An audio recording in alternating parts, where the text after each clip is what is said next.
Hello again, everyone, and welcome to the Riveting Rhinestone Art Studio. I am Nada, and today I'm going to show you how to draw and paint this cute little kitty cat that you could paint in any color that you want. So the first step is, over here I have a little tracing. So like I mentioned in my last videos, I do trace my artwork and then I transfer it. It makes it faster and easier if I want to duplicate a painting more quickly. But I'm going to show you how to do this. First, I'm going to put my tracing away. Let's do that. Okay, so you might want to practice this when you're drawing things on like a scrap piece of paper, then do the tracing, then put it on your watercolor paper, because watercolor paper can be expensive. So the paper, but I'm going to do it right on the watercolor paper. I'm going to use a hard lead pencil. This is a very inexpensive automatic pencil. I have a whole stack of them that I got at Target. I don't remember what the cost was, but very inexpensive. And I'm using this paper. I will put links in the description. This is Strathmore Watercolor Cold Press. And with watercolor paper, there are two sides. So there's a smooth side, which is what I'm going to be using. And then there's a rough side, which gives it painting a whole different look in a really great way. So, and you might also be wondering, why is her paper so rough around the edges? Well, this side I tear because I like to work small. And then I purposefully rough up the other edges, just a personal preference, just the way I like my paintings to look. You don't have to do that at all. And my paints I use are pan paints. You could use tube paints. I do not use a palette. If I worked bigger, I would definitely need to use a palette, which I do have. I don't know why. I kind of don't find them helpful to me. And I just blend my paints on the side. Again, if I use tube paints or work larger, I'm just having a drink of water. Not the water that I wash my brushes in. Good tip. Make sure you drink out of a glass that is very different from your water to clean your brushes in. Because I almost drank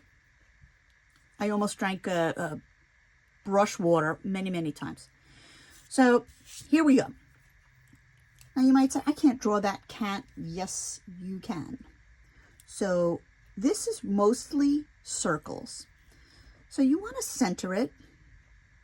You want to put the bottom circle we're going to do first, which is the cat's bottom.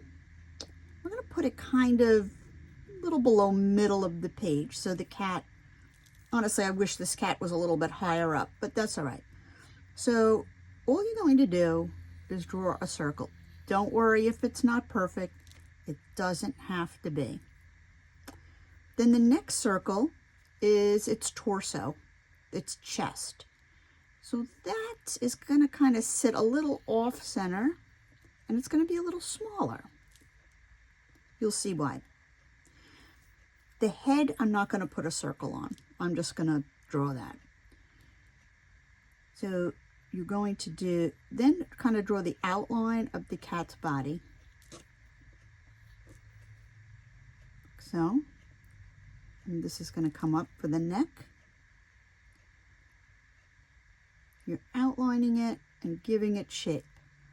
Here is its paw, front paw. And let's draw this grounding line, the line that the cat is sitting on, the ground. When you give it a grounding line, any item, it gives a feeling of security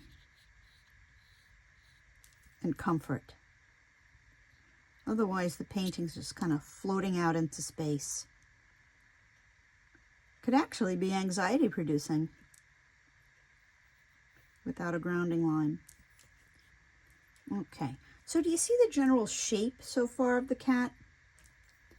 And then this line you are going to kind of follow the lines to give it shape in your painting. Now, well, what are you doing with all these lines? That's going to look terrible. So I just take the eraser pen and I erase those lines in the body of the kitty cat. Here's a little tip. Instead of using your hand to brush the erasure, you use a big brush, fluffy brush, that has no water on it. You don't have to go crazy being exact. I also don't want too many lines, like harsh lines in the painting.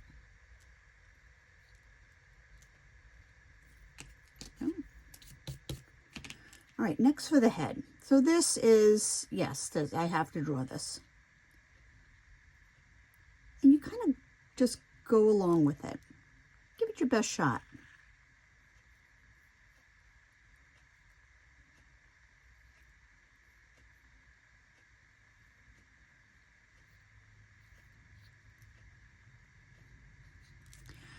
Here's another tip.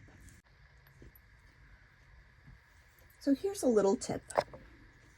If you see a drawing that you like, but you're not sure, if you see a drawing that you like, but you're not sure how to draw it exactly, it's helpful to maybe print out the picture.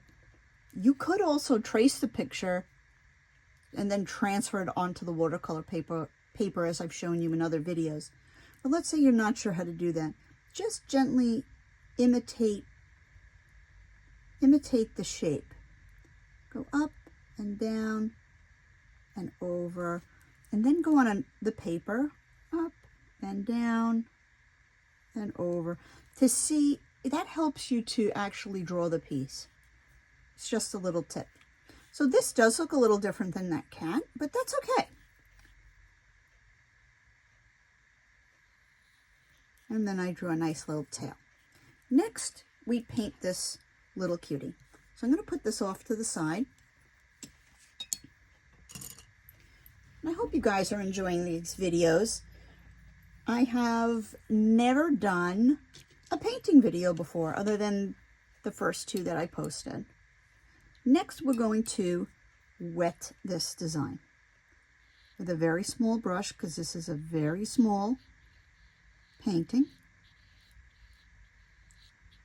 I cover the body, drag the water through the cat. Next, I'm going to choose a light gray. I'm going to drag it through the body of my cat.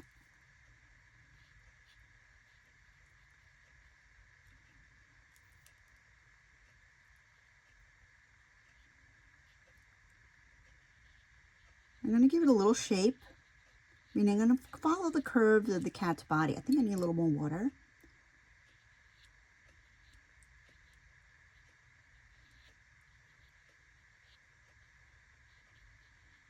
You could work bigger if you find that easier. And what I meant by more shape is adding a little more paint here in a curve to mimic the hip. Gives it more roundness. Now you absolutely could go outside of your own lines.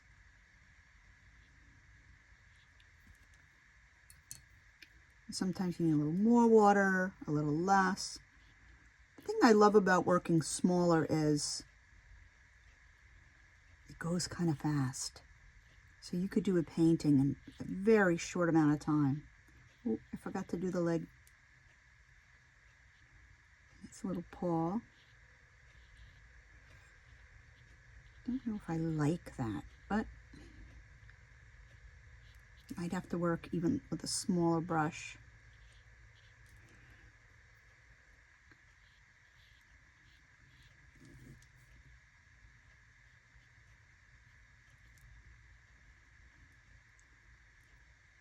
On this other painting that I did here, I used some blues. So I think I'm going to do that again. I'm going to go with a smaller brush. So this is a very thin brush. This is, I don't know what number it is. It doesn't say. That's okay. So I have different blues here that you might not be able to see in the screen. Kind of dark, but not that dark. Give a little bit of dimension. Blue-black kitty cat. Again, you don't have to be so precise. Just dropped, you know, that line's a little too harsh, so I put a little more water. And do you have to work fast? I guess. I don't really like how this is coming out here. Let's take some of the water off. Drop some more gray.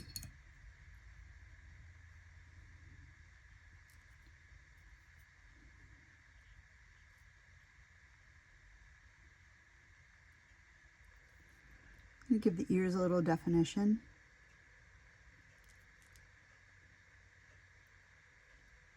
Outlining it a bit.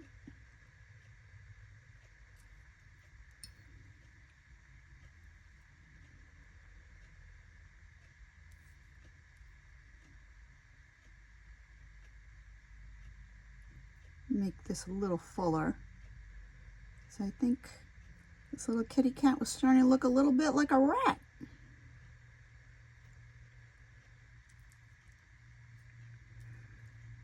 Now again, when working with watercolor, at times it's going to look like, what is that? That does not look like anything. It will.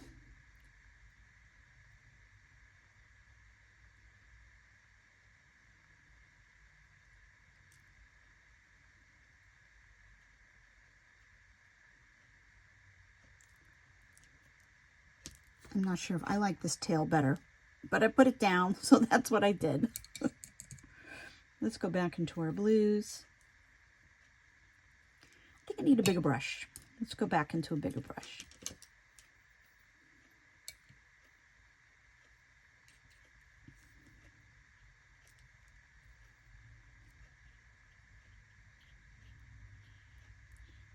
See how this is developing.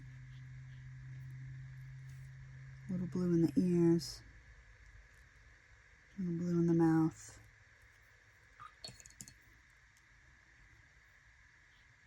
Might be a little overworked.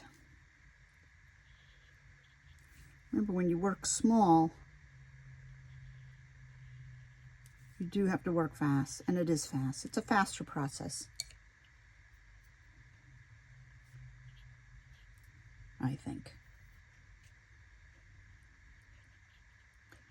Did go into my black.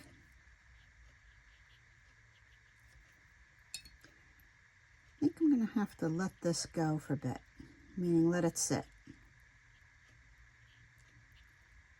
See what happens.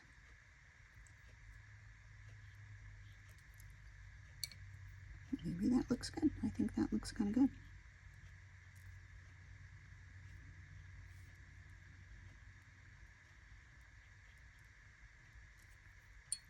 Just drop a little water. Soften it. Okay, let's stop working on the Kit Kat. And let's work on that line, the ground that it's on.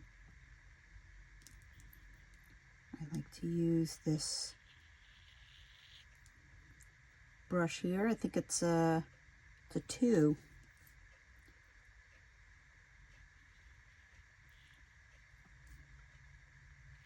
Try not to hit the tail. Again, doesn't have to be perfect. I don't even want it perfect. Add a little water.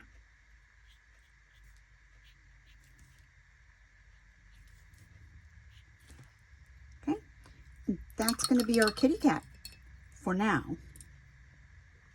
Next step, I'm going to use my thin black marker.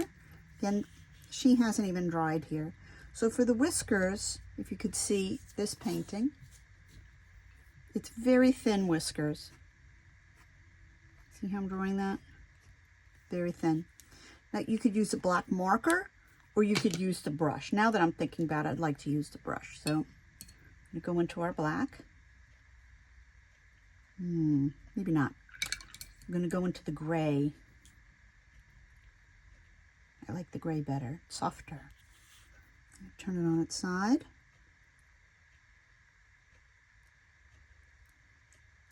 Hope you could see what I'm doing. Giving it some very fine whiskers there. This little painting I had named Stormy. I don't know why. I just liked it.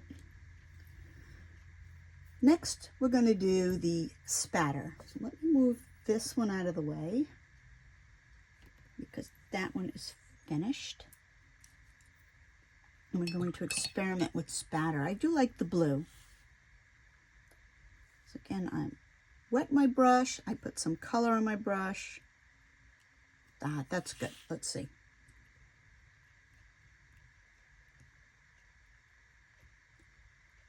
Now, you could also dot your painting instead of the spatter if you're afraid it's going to go all over in a weird way,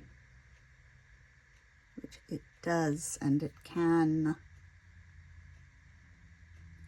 Okay, I think that's enough, otherwise I'm going to ruin it. There's really no ruining. Then I keep a makeup wipe around to wipe my hands and wipe my table.